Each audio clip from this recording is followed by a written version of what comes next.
আসসালামু আলাইকুম। প্রতিষ্ঠা বার্ষিকীর শুভেচ্ছা জানিয়ে অবিরাম বাংলা সংবাদে সবাইকে স্বাগত জানাচ্ছি। মমরিনাজ মমের শুরুতেই বিআরবি কেবল সংবাদ শিরোনাম। রক্তস্নাত জুলাই শহীদ দিবস আজ। রাষ্ট্রপতি প্রধানমন্ত্রীর বাণী। আন্দোলনের প্রথম শহীদ হয়ে প্রতিবাদের প্রতীক হয়ে ওঠেন রংপুরের আবু সাইদ। জুলাই সনদ বাস্তবায়নে জনগণের কাছে দায়বদ্ধ সরকার। সংসদে প্রধানমন্ত্রী। দেশে আর কখনোই চরমপন্থা ও উগ্রবাদের ঠাঁই হবে না।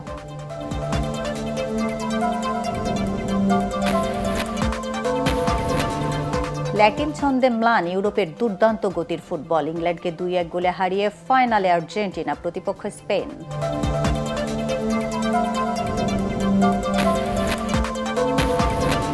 আজ শুরু হচ্ছে হিন্দু ধর্মাবলম্বীদের রথযাত্রা উৎসব। বিকেলে ধামরাইয়ের 400 বছরের প্রাচীন যশোমাধব রথযাত্রার উদ্বোধন। এবং উৎসব মুখর পরিবেশে এটিএন বাংলার প্রতিষ্ঠা বার্ষিকী উদযাপন। গণতন্ত্রকে প্রাতিষ্ঠানিক রূপ দিতে ভূমিকা রাখার আহ্বান মির্জা ফখরুলের। সামাজিক দায়বদ্ধতা পূরণের অঙ্গীকার ডক্টর মাহফুজুর রহমানের। শুনছিলেন বিআরবি কেবল সংবাদ শিরোনাম, এবার বিস্তারিত। শুরুতেই রক্তাক্ত জুলাই নিয়ে আমাদের বিশেষ আয়োজন। আজ জুলাই শহীদ দিবস। শিক্ষার্থীদের সরকারি চাকুরিতে কোটা বিরোধী আন্দোলন চলাকালে 2024 সালের 16 জুলাই রংপুরে পুলিশের গুলিতে শহীদ হন বেগম রোকেয়া বিশ্ববিদ্যালয়ের ছাত্র আবু সাইদ। একই দিন চট্টগ্রামে শহীদ হন চট্টগ্রাম কলেজের ছাত্র ও কলেজ ছাত্র দলের যুগ্ম আহ্বায়ক ওয়াসিম আকরাম। বৈষম্য বিরোধী এই আন্দোলনে প্রথমবারের মতো একদিনে প্রাণ হারান 6 জন। পরে দিনটিকে সরকার জুলাই শহীদ দিবস হিসেবে ঘোষণা করে। দিবসটি উপলক্ষে আজ দেশের সব সরকারি, আধা সরকারি ও স্বায়ত্তশাসিত প্রতিষ্ঠান, সরকারি বেসরকারি ভবন এবং বিদেশে বাংলাদেশ মিশনের জাতীয় পতাকা অর্ধনির্মিত করা হয়েছে। এছাড়া জুলাই শহীদদের রুহের মাগফিরাতের জন্য সব মসজিদে বিশেষ দোয়া ও অন্যান্য ধর্মীয় প্রতিষ্ঠানে বিশেষ প্রার্থনার আয়োজন করা হয়েছে। দিবসটির কর্মসূচির মধ্যে রংপুরে বেগম রোকেয়া বিশ্ববিদ্যালয়ে শহীদ আবু সাইদের স্মৃতিস্তম্ভে ভিত্তিপ্রস্তর স্থাপন করবেন মুক্তিযুদ্ধ বিষয়ক মন্ত্রী আহমেদ আজম খান। প্রতিমন্ত্রী ইশরাক হোসেন কক্সবাজারের পেকুয়ার শহীদ ওয়াসিমের সমাধিতে শ্রদ্ধা নিবেদন এবং চট্টগ্রামের মুরাদপুরে একটি স্মৃতিস্তম্ভের ভিত্তিপ্রস্তর স্থাপন করবেন।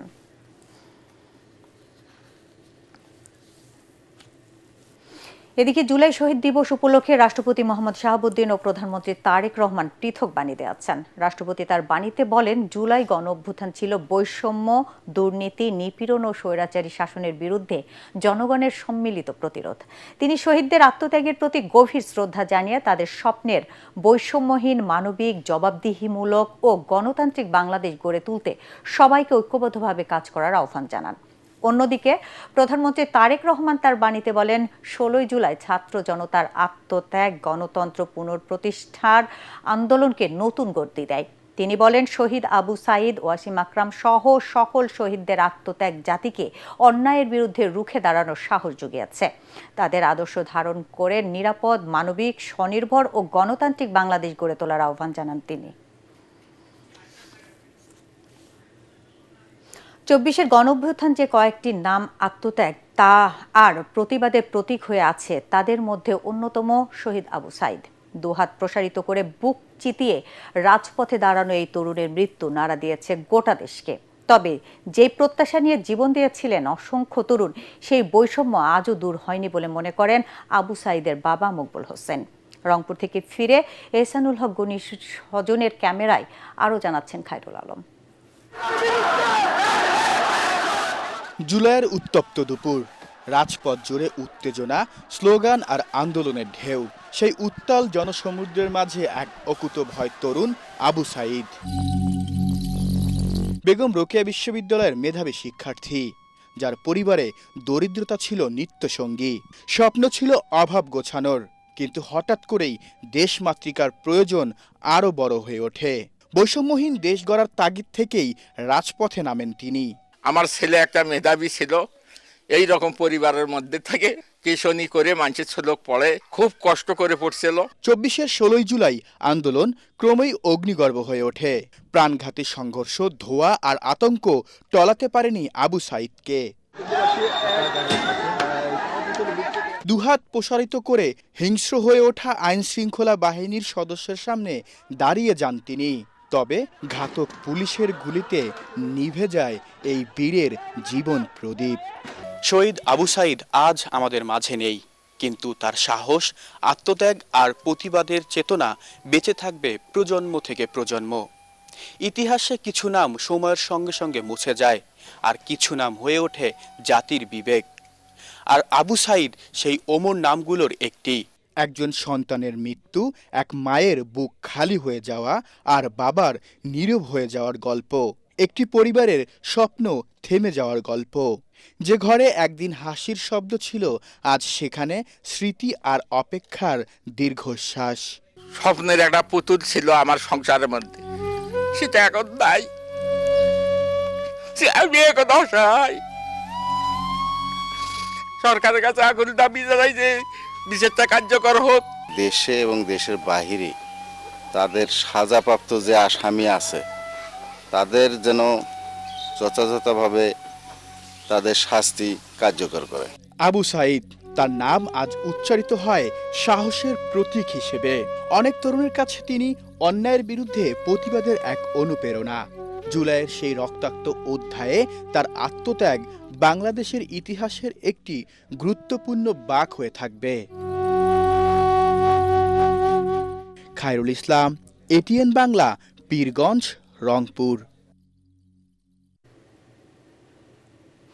বাংলাদেশে চরমপন্থা ও উগ্রবাদের কোনো ঠাঁই হবে না বলে জানিয়েছেন প্রধানমন্ত্রী তারেক রহমান। জাতীয় সংসদে বাজেট অধিবেশনের সমাপনী দিনে তিনি বলেন, মুক্তিযুদ্ধের চেতনার নামে কেউ আর মানুষের অধিকার হরণ করতে পারবে না। জুলাই সনদের প্রতিটি দফা বাস্তবায়নে সরকার জনগণের কাছে দায়বদ্ধ বলেও জানেন এই সংসদ নেতা। এ সময় শিক্ষা ও স্বাস্থ্য খাতে বরাদ্দ বাড়ানোয় সরকারকে ধন্যবাদ জানান বিরোধী দলীয় নেতা ডাক্তার শফিকুর রহমান। 17 বছর ধরে যে সকল রাজনৈতিক কর্মী বিভিন্ন দলের, তারা যেভাবে নিজেদের উৎসর্গ করেছেন, ক্ষতিগ্রস্ত হয়েছেন, ঠিক একইভাবে জুলাই যোদ্ধা যারা নিজেদেরকে উৎসর্গ করেন, যারা ক্ষতিগ্রস্ত হয়েছেন, এই সকল মানুষের পাশে রাষ্ট্রীয় অর্থনৈতিক অবস্থা বিবেচনা করে আমরা তাদের পাশে দাঁড়াব। শহীদগণ এমন একটি বাংলাদেশ চেয়েছিলেন যে বাংলাদেশে চরমপন্থা কিংবা উগ্রবাদের কোন রকম ঠাঁই হবে না, যে বাংলাদেশে মুক্তিযুদ্ধের চেতনার নামে কেউ মানুষের গণতান্ত্রিক অধিকার হরণ করবে না। এবার আনোয়ার ইস্পাত বিশ্বকাপ সংবাদ।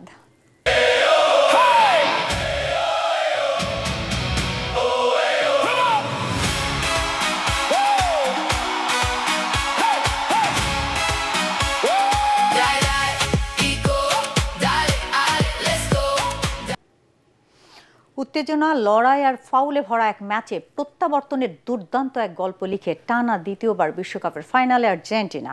যুক্তরাষ্ট্রের আটলান্টা স্টেডিয়ামে ইংলিশদের বিপক্ষে প্রথমে পিছিয়ে থেকে 2-1 ব্যবধানের জয়ে ফাইনালে পৌঁছে যায় লিওনেল মেসি মার্টিনেজরা। আসছে 19 জুলাই রোববার রাতে শিরোপার লড়াইয়ে তাদের প্রতিপক্ষ স্পেন। পরাগারমানের রিপোর্ট। ইংল্যান্ডের বিপক্ষে পিছিয়ে থেকেও অসাধারণ প্রত্যাবর্তনের এক গল্প লিখে বিশ্বকাপের ফাইনালে উঠল আর্জেন্টিনা, যেখানে তাদের অপেক্ষায় 2010 সালের বিশ্ব চ্যাম্পিয়ন স্পেন। এর আগে 5 বার সেমিফাইনাল খেলে কখনোই হারেনি আর্জেন্টিনা, আর 3 বার খেলে মাত্র 1 বার জয় পেয়েছে ইংল্যান্ড। এমন ইতিহাস সামনে রাজনীতি ও ক্রীড়া জগতের বিস্ফোরক মিশ্রণে বিশ্বকাপের আর্জেন্টিনা ইংল্যান্ড সেমিফাইনালটি স্রেফ খেলা নয়, শুরুতেই হয়ে ওঠে এক ঐতিহাসিক রণাঙ্গন। ফ্রেসিং ফুটবল শুরু করে থ্রি লায়নরা। এরই মাঝে ইংল্যান্ডের রিজ টেলরের গোল প্রচেষ্টা তালুবন্দী করেন মার্টিনেজ। পরে এনজো ফার্নান্ডেজের প্রচেষ্টাও জাল খুঁজে পায়নি। ম্যাচে খুব বেশি সৃষ্টিশীলতা দেখা যায়নি, বরং লড়াই সংগ্রামে প্রথমার্ধ শেষ করে দুদল। বিরতি থেকে ফিরে ফাউল করার চেয়ে খেলায় মনোযোগী হয় টমাস টুখেলের শিষ্যরা। তাতে মর্গান রজার্সের কাছ থেকে বল পেয়ে অ্যান্থনি গর্ডনের গোলে বন্ধ্যাত্ব গোছায় ইংল্যান্ড। আনন্দে নেচে ওঠে আটলান্টার ইংলিশ সমর্থকরা। পিছিয়ে থেকে গোল শোধের চেষ্টা করতে থাকে বিশ্বকাপের বর্তমান চ্যাম্পিয়নরা। জুলিয়ানো সিমিওনে এবং এনজো ফার্নান্দেজের প্রচেষ্টাগুলো পায়নি খুঁজে জালের ঠিকানা। নিকো গঞ্জালেসকেও সফল হতে দেননি ইংলিশ গোলকিপার পিকফোর্ড। কিন্তু জয়ে যাদের নিশানা তাদেরকে বঞ্চিত রাখা কি এতটাই সহজ? পিছিয়ে থেকে ইংলিশদের উপর বাঘের শক্তিতে ঝাঁপিয়ে পড়ে আর্জেন্টিনা। লিওনেল মেসির পাসে দারুণ এক শটে ম্যাচে 1-1 সমতা ফেরান এনজো ফার্নান্দেজ। আনন্দ আর আত্মবিশ্বাসে মাতোয়ারা আর্জেন্টিনার সমর্থকরা। যোগ করা সময়ের দ্বিতীয় মিনিটে মেসি লাউতারো মার্টিনেজ কম্বিনেশন আর্জেন্টিনাকে 2-1 ব্যবধানে এগিয়ে দেয়। ফাইনাল ওঠার উল্লাস তখন গ্যালারিতে। পরে আর সেই গোল শোধ করা হয়নি ইংল্যান্ডের। খেলাধুলার দুনিয়ায় খুব কম দ্বৈরথই মাঠে এবং মাঠের বাইরে সমান ভারী হয়ে ওঠে। আর্জেন্টিনা ইংল্যান্ডের এই লড়াই আসলে ফুটবল ম্যাচ নয়, এটি 1982 সালের ফকল্যান্ড যুদ্ধের এক রক্তাক্ত ক্ষতের জীবন্ত স্মারক, যার প্রতিশোধে ফুটবল হয়ে ওঠে আর্জেন্টিনার হাতিয়ার। পরাগ আরমান, এটিএন বাংলা। এদিকে উত্তেজনা ভরা সেমিতে প্রিয় দলের জয়ে আনন্দে আত্মহারা হয়ে ওঠেন বাংলাদেশের সমর্থকরা। পরিবার পরিজন বন্ধু বান্ধব নিয়ে বড় পর্দায় খেলা দেখতে আসা সমর্থকদের উপস্থিতিতে তিল ধারণের ঠাঁই ছিল না ঢাকা বিশ্ববিদ্যালয়ের টিএসসি প্রাঙ্গণে। আকাশী নীল রঙের জার্সি পরা দর্শকদের উচ্ছ্বাসে গোটা ক্যাম্পাসে অনুরণন ছড়ায়, আর তাতে মধ্যরাতে সরব হয়ে ওঠে ঢাকা বিশ্ববিদ্যালয়। আরও জানাচ্ছেন সাজ্জাদ জাহান। সেমিফাইনালে প্রিয় দল আর্জেন্টিনার জয়ের পর এভাবেই নেচে গিয়ে উল্লাসে মাতেন আর্জেন্টাইন ভক্তরা। গভীর রাতেও থেমে থাকেনি ভক্তদের বিজয় উদযাপন। রাজধানীর টিএসসিতে বড় পর্দায় খেলা দেখতে এসে নিজেদের অনুভূতি জানান আকাশী নীলের সমর্থকরা। অসাধারণ লাগছে, দেখেন খুশির কারণে দেখেন বৃষ্টি আকাশে থেকে মেঘে থেকে বৃষ্টি পড়তে আসছে। মানুষ অনেক কথা বলে আমরা এই তারা চুরি করে দিচ্ছে, তারা এইটা তারা হাত দিয়ে গোল দেয়, কত কিছু। তাহলে এখন যে খেলা হইতাছে এগুলো কিভাবে? গ্রাম থেকে খেলা দেখতে এত দূর আসছি এবং আমাদের যে প্রত্যাশা ছিল তার থেকে বেশি আমরা পেয়ে গেছি। উত্তেজনাকর এই ম্যাচের শুরুর আগে থেকেই টিএসসি প্রাঙ্গণে সমর্থকদের উপস্থিতি ছিল চোখে পড়ার মতো। টান টান উত্তেজনা শেষে 2-1 গোলের ব্যবধানের জয়ে ফাইনাল নিশ্চিত করায় স্বস্তির নিঃশ্বাস নেন মেসি ভক্তরা। মেসি কখনো হারে না, এটা আবারও দেখিয়ে দিল। ম্যাক্সিমামে হচ্ছে আর্জেন্টিনা ব্রাজিলের সমর্থক, যেহেতু ব্রাজিল চলে গেছে, আর্জেন্টিনা আছে, আর্জেন্টিনাকে নিয়ে আমরা আশাবাদী। আমরা লাস্ট ম্যাচ সবাইকে চোখ কপাল উঠিয়ে দিব ইনশাআল্লাহ। আর্জেন্টাইন সমর্থকদের পাশাপাশি ব্রাজিল ও ইংল্যান্ডের সমর্থকদের উপস্থিতি ছিল উল্লেখযোগ্য। পারস্পরিক বৈরিতা থাকলেও ফাইনালে আর্জেন্টিনাকে দেখতে চান বলে জানিয়েছেন তারা। শক্তিশালী প্রতিপক্ষ ইংল্যান্ডকে রোমাঞ্চকর ভরাডুবিতে ভাসিয়ে আর্জেন্টাইন সমর্থকরা বিজয় মিছিল নিয়ে ঘরে ফেরেন। সাজ্জাদ জাহান, এটিএন বাংলা, ঢাকা। এশিয়া মহাদেশের অন্যতম প্রাচীন ও ঐতিহ্যবাহী ঢাকার ধামরায়ে যশোমাধবের 400 বছরের পুরনো রথযাত্রার উৎসব শুরু হচ্ছে আজ। মাসব্যাপী কুটির শিল্প মেলা ও রথযাত্রার যাবতীয় প্রস্তুতি ইতোমধ্যে সম্পন্ন করেছে মন্ত্রীর পরিচালনা কমিটি ও স্থানীয় প্রশাসন। বিকেলে বর্ণাঢ্য আয়োজনের মধ্য দিয়ে শুরু হবে এই রথযাত্রা। উদ্বোধনী অনুষ্ঠানে প্রধান অতিথি হিসেবে উপস্থিত থাকবেন জাতীয় সংসদের চিফ হুইপ নুরুল ইসলাম মনি। এছাড়া স্থানীয় সংসদ সদস্য ও প্রশাসনের ঊর্ধ্বতন কর্মকর্তারাও এতে অংশ নেবেন। আগামী 24 জুলাই উল্টো রথযাত্রার মধ্য দিয়ে শেষ হবে মাসব্যাপী এই উৎসব। এদিকে সাভারেও বর্ণিল আয়োজনে শুরু হতে যাচ্ছে কানাইলাল জিউ বিগ্রহ ও গোপীনাথ ঠাকুরের রথযাত্রা। সেখানে প্রধান অতিথি থাকবেন ঢাকা 19 আসনের সংসদ সদস্য ডাক্তার দেওয়ান মোহাম্মদ সালাউদ্দিন বাবু।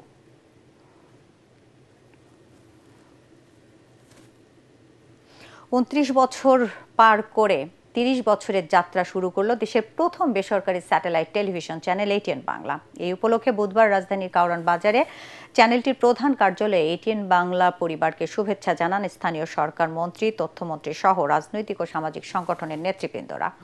বিএনপি মহাসচিব ও এলজিআরডি মন্ত্রী মির্জা ফখরুল ইসলাম আলমগীর বলেন, গণতন্ত্রের প্রাতিষ্ঠানিক রূপ দিতে ভূমিকা রাখবে এটিএন বাংলা।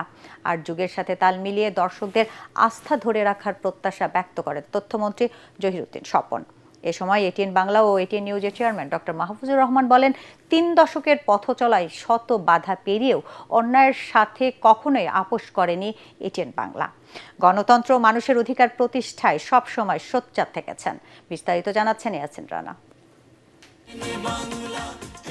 দেশের প্রথম বেসরকারি স্যাটেলাইট টিভি চ্যানেল এটিএন বাংলার জন্মদিনে আনন্দ আয়োজন আর উৎসবমুখর পরিবেশ, সাজ রব পুরো অফিস জুড়ে।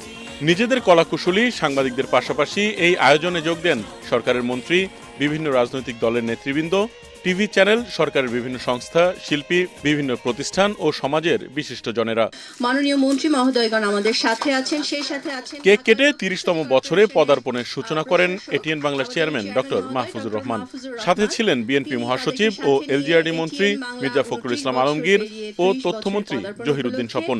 এটিএন বাংলা তার দীর্ঘ যাত্রাপথে অসংখ্য দর্শকের ভালোবাসা এবং অসংখ্য দর্শকের সম্মান তারা অর্জন করেছেন। এটিএন বাংলার কর্ণধার জনাব মাহফুজ সাহেব সহ এই এটিএন বাংলা পরিবারের সকল কলাকুশলী কর্মকর্তাবৃন্দ, সাংবাদিকবৃন্দ সকলকে আমি এই আনন্দঘন সময়ে শুভেচ্ছা জানাই এবং শুভেচ্ছা এবং শ্রদ্ধা জানাই এটিএন বাংলার সমস্ত দর্শক শ্রোতাকে, যারা এটিএন বাংলার দায়িত্বশীলতার কারণে, জবাবদিহিতার সংস্কৃতির কারণে এবং এটিএন বাংলার প্রযুক্তিগত আধুনিকতার কারণে তাকে সাথে রেখেছেন। সেই সম্মানিত দর্শক শ্রোতাকে আমি আশা করি যুগের চ্যালেঞ্জকে মোকাবেলা করে এটিএন বাংলা এই ভালোবাসাকে আরো অনেক সমৃদ্ধ করবে। দেশে বিদেশে বিজ্ঞাপন যাচ্ছে, সোশ্যাল মিডিয়ার অপব্যবহার দেখতে পাচ্ছি আমরা। সেক্ষেত্রে আমরা টিআরপির যন্ত্রণা থেকে একটা বাঁচতে চাই। আমরা মনে করি যে পে চ্যানেল করবার জন্য সরকারের যদি উদ্যোগ গ্রহণ করা হয়, এখন এআইয়ের যুগ এসেছে, যদি পে চ্যানেল করা হয় আমরা টেলিভিশনগুলোকে বাঁচিয়ে রাখতে পারবো। গণতন্ত্রের পক্ষে ভূমিকা রাখায় এটিএন বাংলাকে শুভেচ্ছা জানান তারা। এই বাংলাদেশে এখন একটা এই রাজনীতির সুবাতাস বইছে, গণতন্ত্রের সুবাতাস বইছে।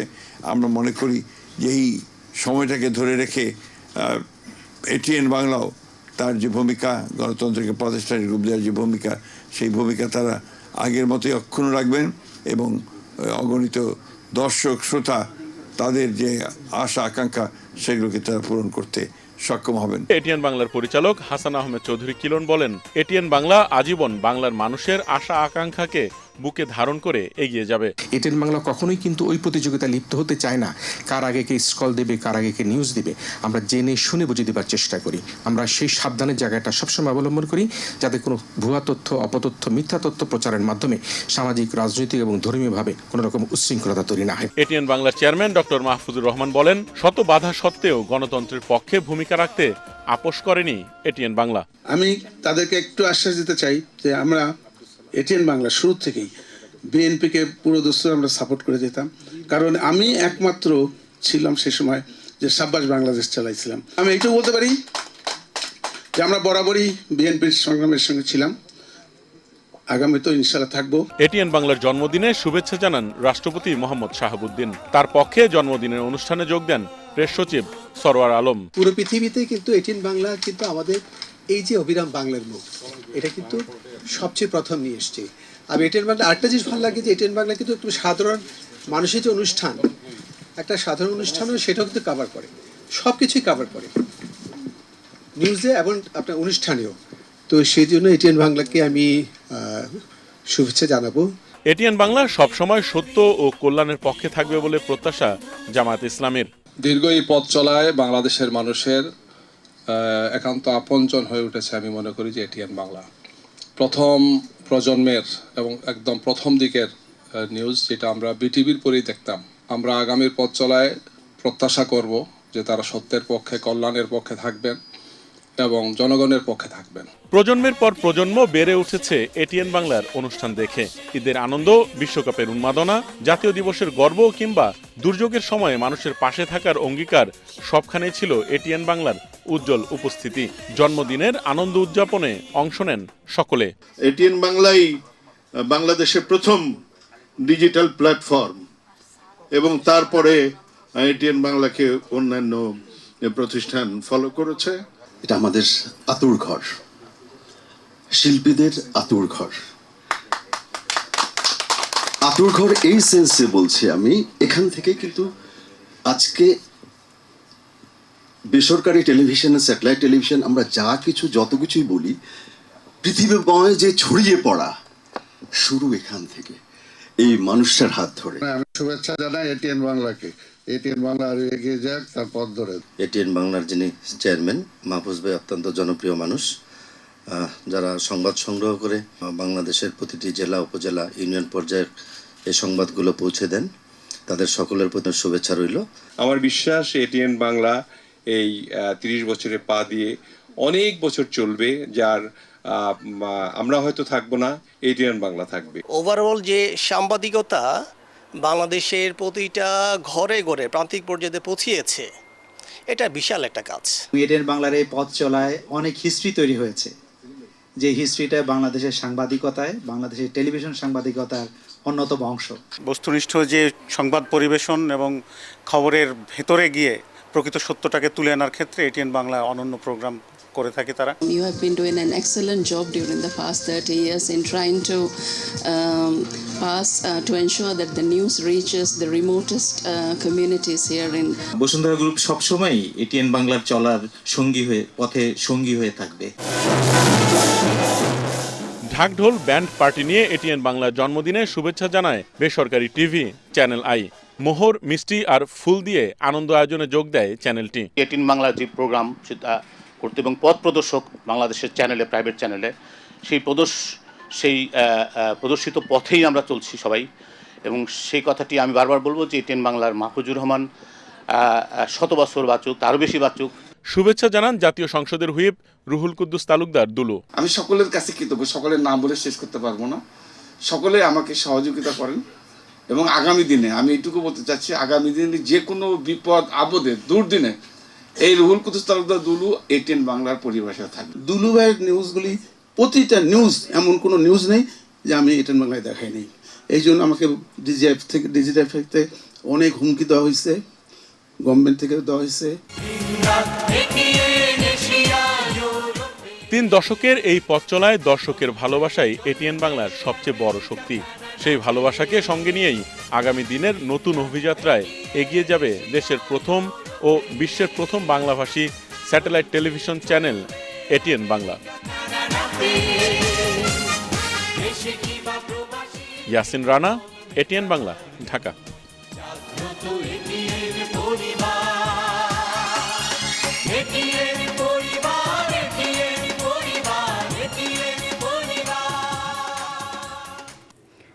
খেলা দেখে বাসায় ফেরার সময় রাজধানীর উত্তরায় সড়ক দুর্ঘটনায় নিহত হয়েছিলেন 2 সাংবাদিক।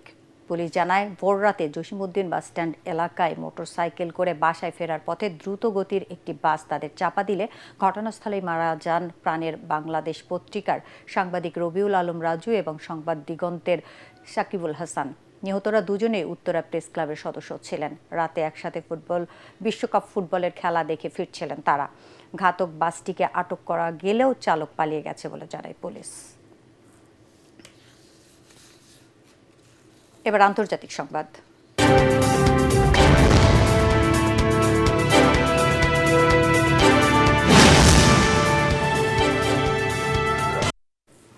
ইরানের বিভিন্ন লক্ষ্যবস্তুতে আবারও হামলা চালিয়েছে যুক্তরাষ্ট্র। বৃহস্পতিবার ভোরে অভিযান শেষে মার্কিন সামরিক বাহিনী জানায়, সর্বশেষ হামলায় রাজধানী তেহরানের আশেপাশের এলাকাকে মূল লক্ষ্যবস্তু করা হয়েছে। জবাবে ভোর হওয়ার আগে বাহরাইন ও কুয়েতের নির্দিষ্ট লক্ষ্যবস্তুতে ক্ষেপণাস্ত্র ও ড্রোন হামলা চালায় ইরান।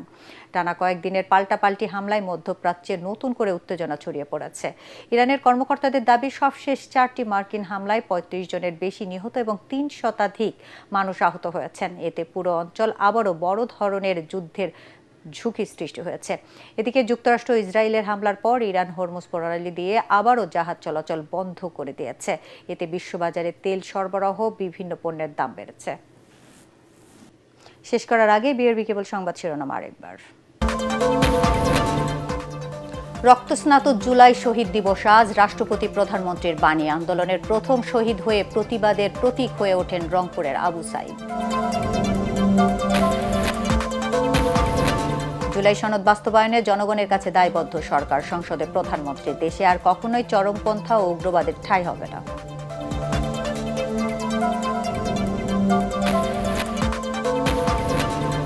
ল্যাটিন ছন্দে ম্লান ইউরোপের দুর্দান্ত গতির ফুটবল। ইংল্যান্ডকে 2-1 গোলে হারিয়ে ফাইনালে আর্জেন্টিনা, প্রতিপক্ষ স্পেন।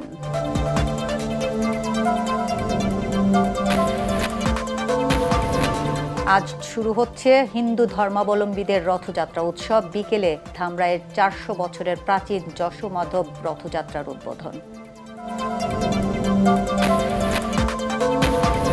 এবং উৎসব মুখর পরিবেশে এটিএন বাংলার প্রতিষ্ঠা বার্ষিকী উদযাপন। গণতন্ত্রকে প্রাতিষ্ঠানিক রূপ দিতে ভূমিকা রাখার আহ্বান মির্জা ফখরুলের। সামাজিক দায়বদ্ধতা পূরণের অঙ্গীকার ডক্টর মাহফুজুর রহমানের।